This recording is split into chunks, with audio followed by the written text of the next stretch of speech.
Hi everyone, this is Chels Daft and this is all the latest Chelsea news featured in the last 24 to 48 hours in one video. Let's get cracking.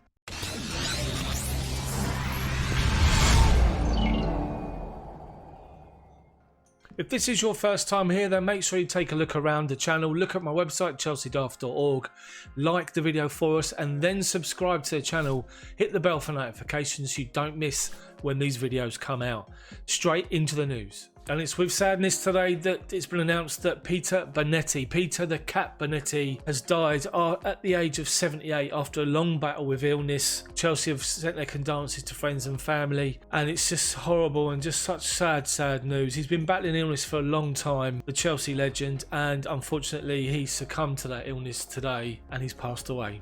Condolences to Peter Bonetti's family and friends. Our thoughts and prayers are with you all. To the coronavirus, and Chelsea are letting local players train at Stamford Bridge. Marco Van Inkel on his Instagram page has been posting up him training on the pitch at Stamford Bridge. The article does say many of these players have the luxury of having gyms built into their own premises, so why they send them to the, why are they using the club? But it's not a problem by the looks of things, with some players taking up the option, just as long as they keep their social distancing. Now I just want to take you to an article that featured this weekend with Gus Poyet, talking about that fantastic Chelsea team that he was involved with Gianfranco Zola, Dennis Wise, Di Matteo, that just missed out on the title.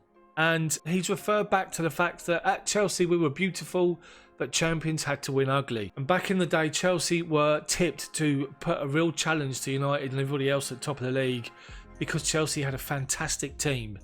And they just come up short. We won the FA Cup and the Cup Winners' Cup and the UEFA Super Cup, but we just missed out on the Premier League. It was just such a shame. And he's opened up about the situation and says this: I think we're a team that played great football. It was beautiful to watch, and to be champions you have to win games in the ugly way, whatever it takes to get 3 points on the table.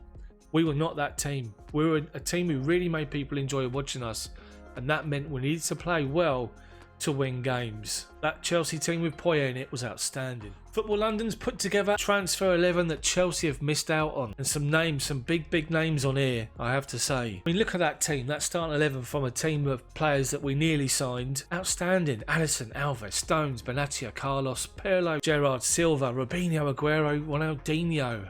Wow. So FIFA have issued a statement which was featured yesterday again on Football London on when football will restart, and it said this: FIFA President Gianni Infantino has told fans that football will only return once it's safe to do so and there is no risk to life, which I think we can all agree at the moment is a long way off. More from Football London, and Marina Granovskaya told what Frank Lampard could achieve if Chelsea copied the Liverpool blueprint. And this quotation's come from Glenn Hoddle, the ex-Chelsea player and Tottenham player and manager, and he said this: when you look at the squad, you have to wonder what's going on above him in terms of the recruitment. For me, Frank needs a clear transfer policy to take his team forward. He's been getting it right on the training pitch on the football side, but the next big phase for him will be how the club operate in the transfer market. If Frank gets the players he wants, not the players someone else wants, he has an excellent chance in 2 or 3 years' time of having the right squad and the right team to challenge for the Premier League title. Do we agree with that? 2 or 3 years? If we bring the right players in? Maybe. Hopefully sooner. I focused a short time ago on the 11 players, or the Chelsea 11 with players we nearly signed. Here's a player we nearly signed, and I'm glad we didn't. Phil Jones. I could have gone to City, Chelsea, Liverpool or Arsenal before he chose to join Man United, and we've all seen the impact he's had there. More from the Daily Mail. Willian and Pedro are heading for the exit at Chelsea, but how will Frank Lampard replace them? From giving Hudson-Odoi more minutes to signing new boys Hakim Ziyech and Jadon Sancho. Now, I don't think Sancho's going to happen. Check out the last video on my channel. It went out at 6 PM this evening, and I'll explain why. But they look at how Chelsea can replace them. They listen to players we've already got: Callum Hudson-Odoi, Christian Pulisic, who's outstanding this year and will be a big player next year. The new signing Hakim Ziyech, great signing. They're mentioning Conor Gallagher, but I don't quite think he's ready yet. Kennedy, I don't think Kennedy will play for Chelsea again. Jadon Sancho, too expensive, and he wants to go Man United anyway. Philippe Coutinho, I think he's the realistic target, and I think he'll come on loan and then sign permanently after a year. So Willian and the latest situation with him and Chelsea and his future, and his agent has revealed Chelsea's future is yet to be discussed. Kia Joorabchian has revealed that he hasn't decided whether he's going to remain at Chelsea or go at the end of the season, and I presume that 2-year contract is still on the table. whether he signs it or not. So to Metro on Willian, and Paul Merson, the Chelsea fan, the Sky Sports Soccer Saturday pundit, slams Chelsea over Willian contract farce. He said this: Willian is world class and Chelsea haven't got a lot of world class players. Willian has been outstanding. He could play for Man City tomorrow. There'll be teams queuing around the block to sign him. He's a special player, and for me, Chelsea have dropped one by letting it get to this situation. I actually agree with Merson big time on this. More on Willian, and it looks like Arsenal are refusing to give up on signing him. They believe they've got a chance to get him signed if he lets his contract run down and can't agree a deal with Chelsea.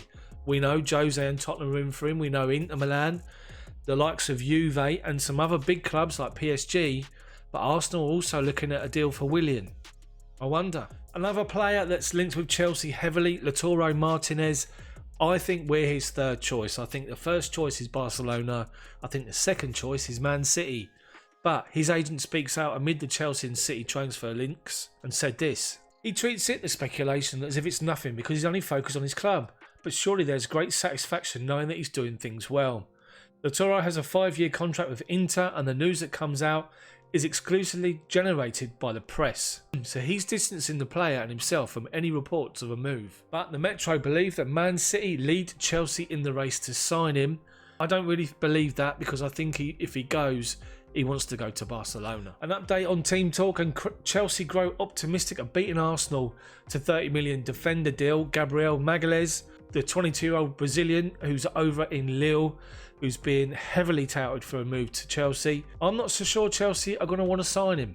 If I'm honest, the 4 centre-backs we've already got are good enough, surely. They were featured together last week playing FIFA on the Chelsea website. Unfortunately, Mason Mount got beat by Declan Rice. But Declan Rice would love to play with Chelsea star Mason Mount at club level again. And you can imagine what that type of comment is going to do to the speculation that's going to follow. I can't see Rice coming to Chelsea. Is he good enough to come to Chelsea? More on Ben Chilwell, and Chelsea plotting £50 million swoop with him being eyed as Emerson's replacement. This was featured in my video the other day. It's featured in my video at 6 o'clock tonight. It's gone out. And 50 million. Ben Chilwell. I believe they're going to get him, and I believe Chilwell will sign. So get this. This guy's back in the equation. Dries Mertens. Chelsea transfer boosters. Mertens no longer certain to sign a new contract at Napoli. Well, well, well. Now, he had the option to sign for Chelsea in January and turned it down. And the reason he turned it down is he's going for a club record at Napoli to be their highest goal scorer. He's a couple off. He turned the move down to stay there to get the record, and it was believed he was going to sign a new deal. It looks as though he hasn't, and he's not going to. Mertens is 32 and Inter Milan are after him. I wonder, if he is available, will Chelsea go in for him? I think they're going to go after somebody else up front. Check out my video at 6 that went out to find out who. So to Philippe Coutinho, the next big name linked with Chelsea recently, and somebody I believe we will try and sign. Looks as though Tottenham are set to challenge Chelsea in the race to sign him from Barcelona, but Chelsea are one step ahead. So it's N'Golo Kante, and he's wanted by Real Madrid according to The Sun, after reports that Chelsea have given their confirmation that they will let him go for a fee. Now the fee is featured on the Express, and the fee is quoted to be between 70 and 80 million to sign Kante. And there's a surprise team interested in Kante, and that's Lyon. Lyon are looking to try and sign him if Chelsea will sell him. Real Madrid or Lyon. Even PSG are in the hunt as well. 70 to 80 million for Kante. I hope he stays next season. That's it from me today. This has been the Chelsea news extended on my channel. Let me know what you think about anything discussed on the video, all the speculation, and comment in the comment section below. Make sure you smash that like button for me. If we can try and get over 200 likes on the video, that'd be amazing. And then subscribe to the channel if you haven't done it already, but hit that bell for notifications to make sure you don't miss whenever my videos come out. Thank you so much for your watching and for your support. See you all next time.